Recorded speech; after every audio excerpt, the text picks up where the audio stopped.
Hi viewers, welcome to our channel. ప్రస్తుతం మనతో పాటు సీనియర్ జర్నలిస్ట్ దాము బాలా సార్ నాడు వారితో మాట్లాడు. నమస్కారం సార్. సార్, చంద్రబాబు గారిని A1గా, లోకేష్ గారిని A2గా చేర్చుతూ ఈసీ ఆదేశాలతో సిఐడి వాళ్ళు ఒక కేసు నమోదు చేస్తారు సార్ వీళ్ళపైన. అసలు ఇదేం కేసు, ఎందుకు ఈ విధంగా కేసు నమోదు చేస్తారు సార్ వీళ్ళపైన? యాక్చువల్ మనం చెప్పుకున్నాం, మనం ల్యాండ్ టైటిలింగ్ యాక్ట్ మీద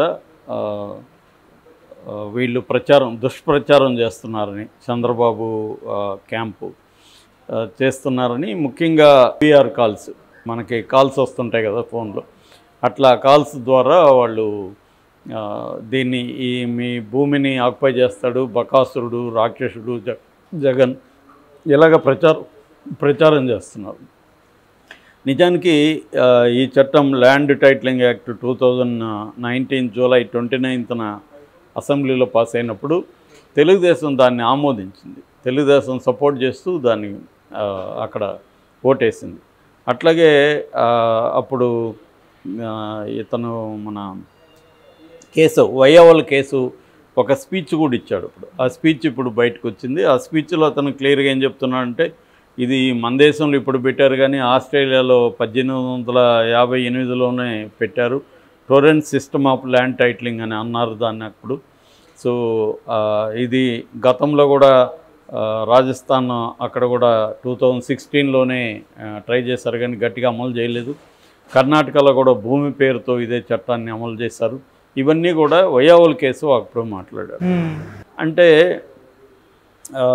క్లియర్గా ఈ చట్టాన్ని అప్పుడు సమర్థించి, ఇప్పుడు కావాలని ఎన్నికల ముందు వీళ్ళ దగ్గర ఉన్న ఆయుధాలు ఇవి పనిచేయట్లేదని ఒక జనాల్ని డైవర్ట్ చేసి, జనాల్ని భయభ్రాంతం చేసి, మీ ల్యాండ్ జగన్ ఆక్యుపై చేసేసుకుంటాడు అని ఒక ఇది కలిగించి, దీనికి సంబంధించి రకరకాలుగా కమ్ముకొని మీడియా వాళ్ళ రకరకాల పర్సన్స్ నా ల్యాండ్ పోయిందని, ఈ మధ్య ఇప్పుడే ఇందాక చూసారు రమేష్ అని, మాజీ ఐఏఎస్ ఆఫీసర్ పివి రమేష్, ఆయన ఎవరో కాదు, ఆయన స్కిల్ డెవలప్మెంట్ కేసులో ఉన్నాడు. సో ఆయన ఖచ్చితంగా నేచురల్గా జగన్కి యాంటీగానే ఉంటాడు కాబట్టి ఆయన దగ్గర నా ల్యాండే తీసుకున్నారు. నా ల్యాండ్ తీసుకుంటేనే దిక్కులేదు, మరి ఆయన ల్యాండ్ తీసుకుంటే ఎందుకు హైకోర్టుకి వెళ్ళలేదు ఆయన అర్థం కాదు. అంటే ఇలాగా ఇప్పుడు మా ల్యాండ్ కూడా 2 సార్లు కూల్చారు, మా ల్యాండ్ ఎవరు తీసుకోలేదే, అట్లా నాకు తెలిసిన వాళ్ళ ల్యాండ్ ఎవరు తీసుకోలేదు. మరి అంటే ఇట్లా ఏంటంటే ఆ ల్యాండ్ పర్టికులర్స్ తెలియకుండా, ఇప్పుడు ఫర్ ఎగ్జాంపుల్ మా ఊర్లో ల్యాండ్స్ అన్నీ కూడా మెజారిటీ ల్యాండ్స్కి రిజిస్ట్రేషన్స్ లేవు. అప్పట్లో ఫర్ ఎగ్జాంపుల్ మా ఫాదర్ సర్పంచ్ ఉండేవాళ్ళు, ఆయన ఏం చేసేవాళ్ళు, ఎవరైనా ల్యాండ్ కొనాలనుకుంటే అగ్రిమెంట్లు చేసుకోవడం నోటిమాటిగా వ్యవహారం ఉండిపోయేది, రిజిస్ట్రేషన్స్ లేవు ఆ కాలం. ఓకే. సో ఇప్పుడు మనం వెళ్ళి మాకు దీని మీద పట్టా పాస్బుక్ ఇవ్వండి అంటే సహజంగా రిజిస్ట్రేషన్ లేదు కదా, మీకు ఎవరు అమ్మారో వాళ్ళని తీసుకొచ్చి రిజిస్ట్రేషన్ చేసుకోండి ఇస్తామంటారు వాళ్ళు. అది ఇప్పుడు ఆ ప్రొసీజర్ని ఫాలో కావాలి. అది కాకుండా ఇప్పుడు ఏం చేస్తున్నారంటే, వీళ్ళ అధీనంలో 20 ఏళ్ళుగా ఉందని తేలితే అన్నీ చూసి రిజిస్ట్రేషన్ లేకపోయినా ఇవ్వండి అన్న ఇది రాబోతుంది. అందుకనే సర్వేలు చేస్తున్నారు. ముందుగా 100 ఏళ్ళు అయింది సర్వేలు చేస్తున్నారు. సో ఇది క్లియర్గా ఉంది, ఇప్పటివరకు ఏమి ఇబ్బందులు లేవు.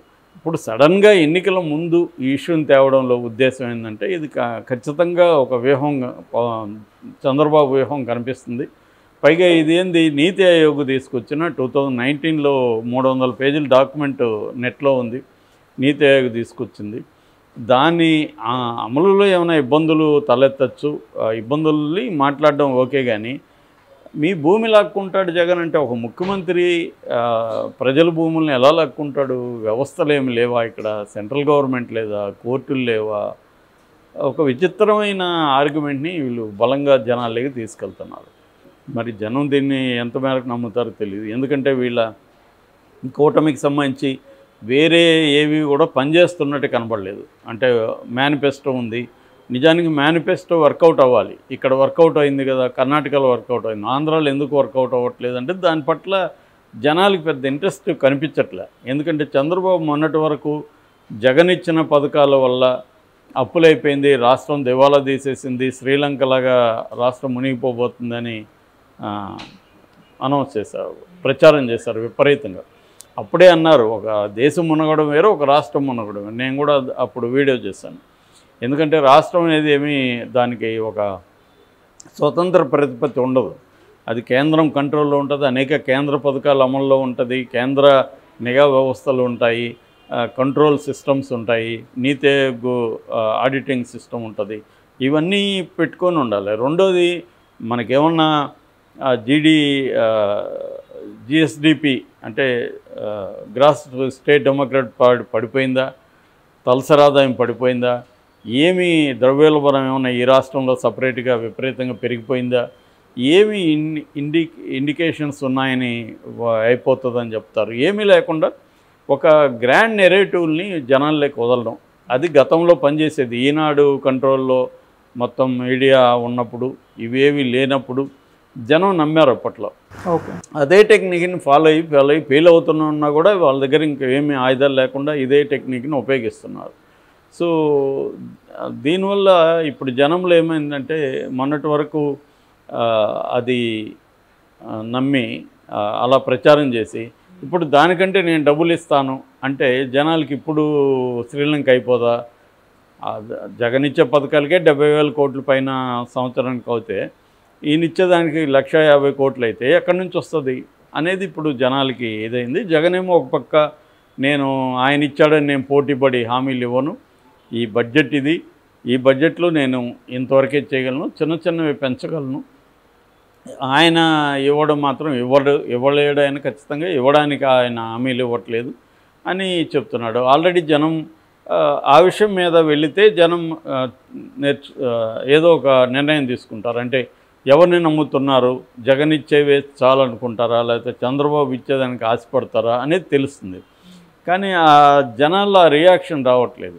దాంతో వీళ్ళు దీన్ని ఒక భూతంలాగా చూపించి దీని మీద డిపెండ్ అవుదాం అనుకున్నట్టుగా తెలుస్తుంది. ఎన్నికల్లో ఏ వ్యూహం పనిచేస్తుందో తెలియదు, కానీ చాలాసార్లు ప్రజలు ఎటువంటి వ్యూహాలకు పడతారనేది కూడా మనకు తెలియదు. అంటే ఇప్పుడు ఏంటంటే సోషల్ మీడియా ఉంది, అవతల వాళ్ళు కూడా గట్టిగా కౌంటర్ ఇస్తున్నారు, బీజేపీ ఏమో దీన్ని సపోర్ట్ చేయట్లేదు, ఇలాంటి ఇష్యూస్ ఉన్నాయి. కాబట్టి చంద్రబాబు వ్యూహం పనిచేస్తుందా లేదా అనేది తెలియదు. ఏదేమైనా దీని మీద ఎన్నికల కమిషన్ సిఐడి ఆదేశించింది, సిఐడి విచారణకు. సో ఎన్నికల కమిషన్ ఆదేశించింది కాబట్టి సిఐడి రంగంలోకి దిగింది. దీంట్లో ప్రధానంగా తెలుగుదేశం వాళ్ళు అప్సెల్గా చేస్తున్నారు కాబట్టి, సో తెలుగుదేశానికి సంబంధించిన అప్సెల్గా ఎవరైతే హెడ్స్ ఉన్నారో చంద్రబాబు అండ్ లోకేష్, చంద్రబాబు A1గా లోకేష్ని A2గా పెట్టారు. నిన్న కాదు, ఈరోజు యువకాలంలో మాట్లాడుతూ లోకేష్ మీరు సిఐడి కాకపోతే సిబిఐ పెట్టుకోండి అని జగన్ని ఛాలెంజ్ చేస్తున్నాడు. నిజానికి జగన్ కాదు కదా సిఐడి పెట్టింది, ఇది ఎన్నికల కమిషను. ఎన్నికల కమిషన్ పెట్టినప్పుడు ఎన్నికల కమిషన్ బాధ్యత వస్తుంది తప్ప జగన్ ఎందుకు వహిస్తారు? జగన్ సిఐడి మీద దీని మీద పెట్టే పరిస్థితి ఏముంది? జగన్ వాళ్ళ మీద కూడా పెట్టారుగా, సజ్జల భార్గవరెడ్డి మీద కూడా సిఐడి పెట్టారు. సో ఎన్నికల కమిషన్ అనేది ఈ పని చేసింది. ఎందుకంటే దీని మీద ఇది నీతి ఆయోగ్ది, సెంట్రల్ గవర్నమెంటే రాష్ట్రాలకి దీన్ని రికమెండ్ చేసింది. దాదాపు 12 రాష్ట్రాలు దీన్ని అమలు చేసే కార్యక్రమాల్లోకి వెళ్తున్నాయి. ఇలాంటి సిచ్యువేషన్లో ఎందుకంటే ల్యాండ్స్కి సంబంధించి ఇప్పుడు ఒక కన్ఫ్యూజన్ ఉంది. ఆల్రెడీ 33 రికార్డులు, రకరకాల రికార్డులు ఉన్నాయి, 11 రిజిస్టర్లు ఉన్నాయి. వీటన్నిటినీ ఒక యూనిఫైడ్గా తీసుకురావాల్సిన అవసరం ఉంది.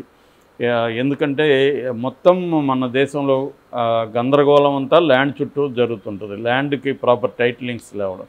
ప్రపంచవ్యాప్తంగా కూడా వరల్డ్ బ్యాంక్ ప్రకారం 30% పాపులేషన్కి, వరల్డ్ పాపులేషన్కి ల్యాండ్ రికార్డ్స్ లేవు, టైటిల్స్ లేవు. సో అందుకని టైటిలింగ్ తీసుకొచ్చి కన్క్లూజివ్ టైటిల్ అంటారు దాన్ని, ఒక కన్క్లూజివ్ టైటిల్ ఇప్పిద్దామన్న ఆలోచన కనిపిస్తుందన్నమాట.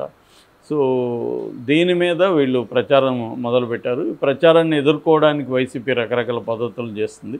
మరి ఎవరి వ్యూహం ప్రజలు నమ్ముతారు? ప్రజలు నిజంగానే మన ల్యాండ్ జగన్ ఆక్యుపై చేసుకుంటారు నమ్మి ఓడిస్తారా అనేది చూడాలి మనం. Okay sir, thank you so much sir.